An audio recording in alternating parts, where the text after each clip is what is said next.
যে নিজের ভুল সংশোধন করতে পারে না, সে কখনোই অন্যের ভুল ধরার যোগ্যতা রাখে না। ক্ষমা ও ভালোবাসা অর্জন করার থেকে বিশ্বাস অর্জন করা অনেক বেশি কঠিন। একজন ভালো মানুষ এবং একজন ভালো বন্ধু হওয়ার প্রথম শর্তই হলো বিশ্বাসী হওয়া। নিজেকে বিশ্বাস করুন, আপনি অন্যকে বিশ্বাস করতে শুরু করবেন। নিজের প্রতি আস্থার অভাবই মানুষকে পরিস্থিতির সাথে মোকাবেলা করতে দেয় না। বিশ্বাসী হতে পারা এবং সঠিক মানুষের উপর বিশ্বাস করতে পারা জীবনের জন্য খুবই জরুরি। নিজের হৃদয়ের কথা শোনো, কারণ হৃদয় কখনো বিশ্বাসঘাতকতা করে না।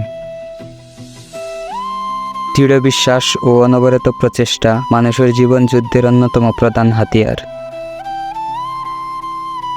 যেদিন পৃথিবী থেকে বিশ্বাস নামক বস্তুটি চলে যাবে, সেদিন পৃথিবীও একটি ধ্বংসস্তূপে পরিণত হবে।